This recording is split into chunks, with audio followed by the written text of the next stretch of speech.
je vous salue avec amitié à partir de Paris et de Canal Académie.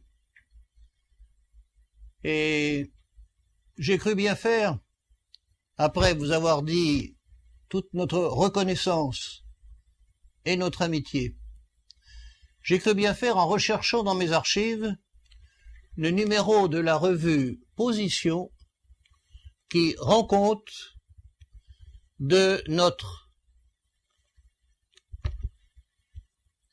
séance que nous avions tenue à votre invitation.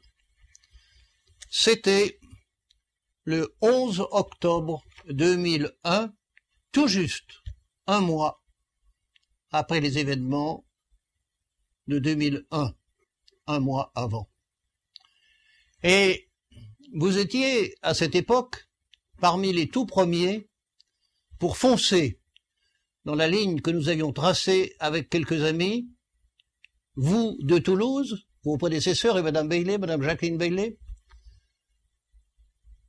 et puis des amis de Paris, des amis de Vichy, des amis de Strasbourg, et ça s'était arrêté là alors que nous avions formé le projet avec des amis au Sénat ou dans les milieux audiovisuels, la presse, les livres, les universitaires.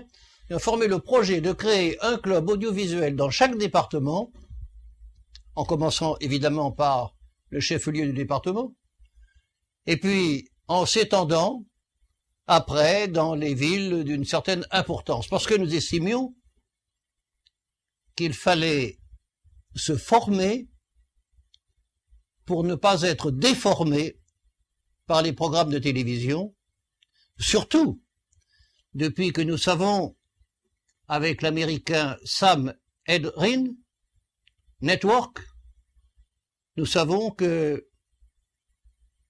le présentateur fou, qui est le héros de ce roman, dit « Eh bien, chers amis qui êtes devant la lucarne, vous êtes comme la lucarne, vous parlez comme la lucarne, vous vous habillez comme la lucarne vous dit de vous habiller. » Et souvenez-vous, quelques années plus tard, de la parole du président de TF1 de l'époque, qui disait « Nous sommes ici avec nos chaînes de télévision pour vendre du temps de cerveau disponible à nos annonceurs. » Tout était dit.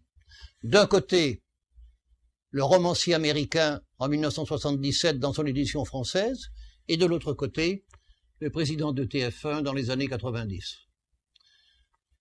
Aujourd'hui, on pourrait dire que c'est encore pire parce que nous vivons depuis un an ou deux dans une véritable hystérie des événements qui se bousculent, hystérie des chaînes de télévision qui confondent les faits divers avec les faits importants, hystérie aussi des réseaux sociaux, hystérie aussi, permettez-le-moi, des jeux vidéo. Alors, que disiez-vous en 2001?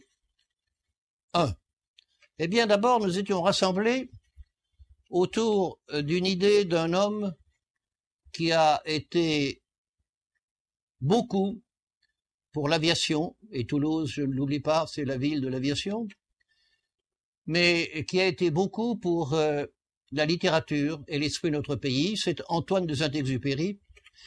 Et j'avais relevé cette phrase d'Antoine de Saint-Exupéry, « Il faut restaurer l'homme. C'est l'essence de ma culture.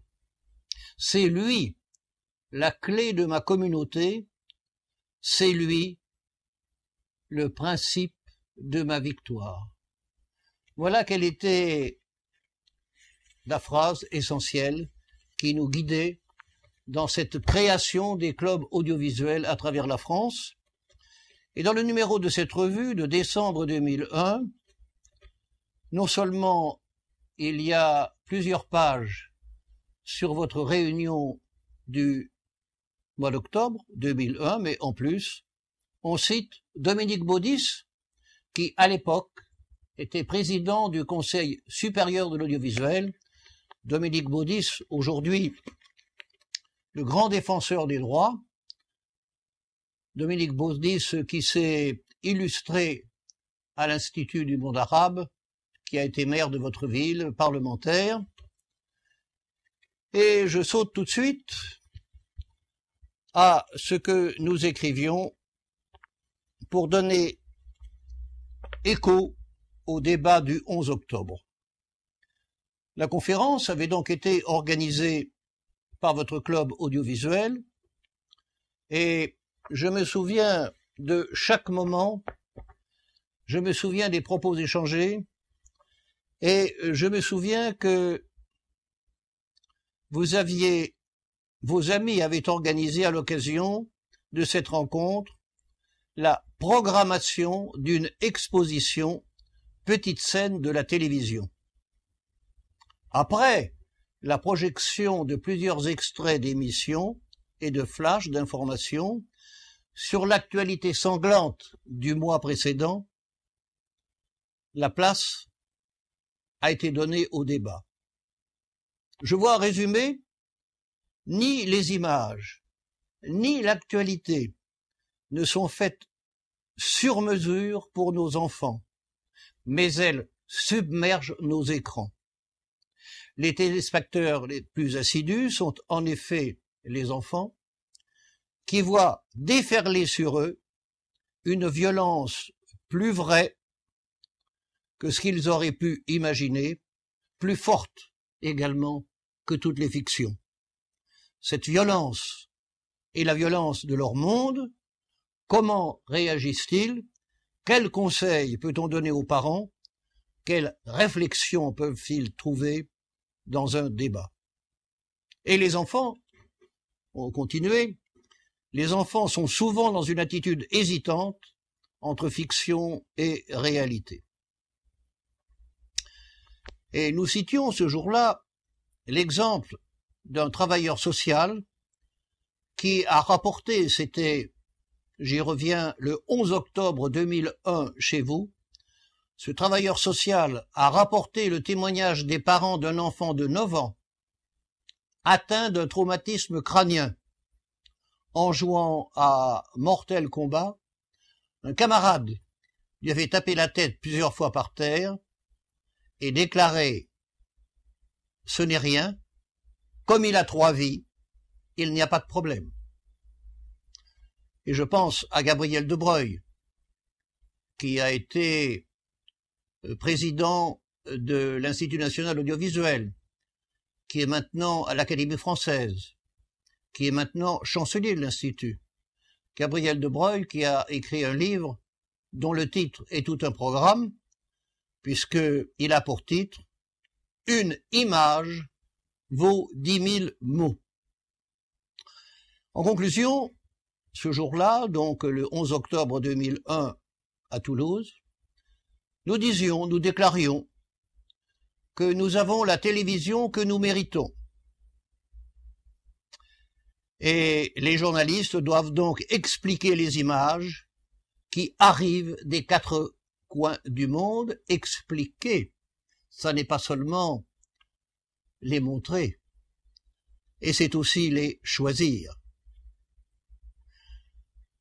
D'où la question, si les enfants avaient été accompagnés, s'ils étaient accompagnés, ils comprendraient mieux le monde dans lequel ils vivent et pour lequel ils auront un jour à l'informer et à le former.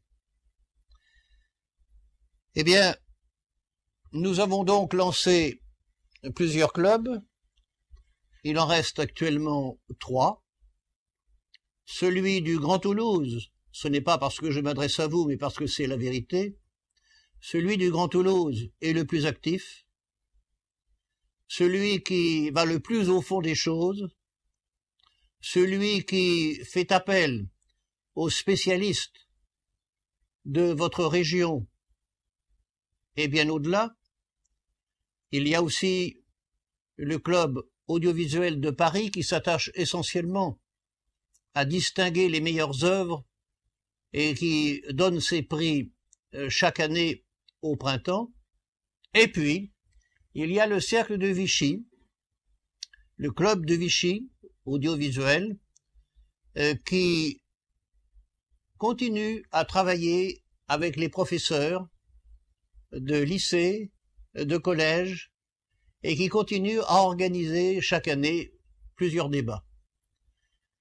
Voilà, mes chers amis, ce que je voulais vous dire de tout mon cœur, et je n'oublierai pas que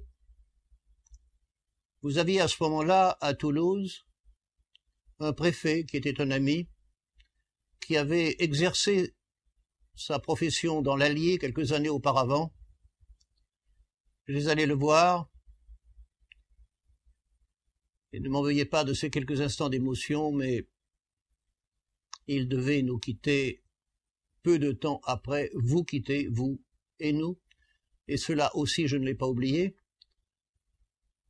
Et pourtant, il était à son bureau, il faisait son travail, il assumait ses responsabilités, comme aujourd'hui, dans ce club audiovisuel du Grand Toulouse, chers amis, vous faites votre travail, vous assumez vos responsabilités, et au nom de toute l'équipe de Canal Académie, je voudrais vous remercier, non seulement de Canal Académie, mais au nom de l'Institut de France et des 5 académies qui le composent, et en particulier la mienne, l'Académie des sciences morales et politiques, oui, de tout notre cœur, acceptez nos félicitations et nos remerciements.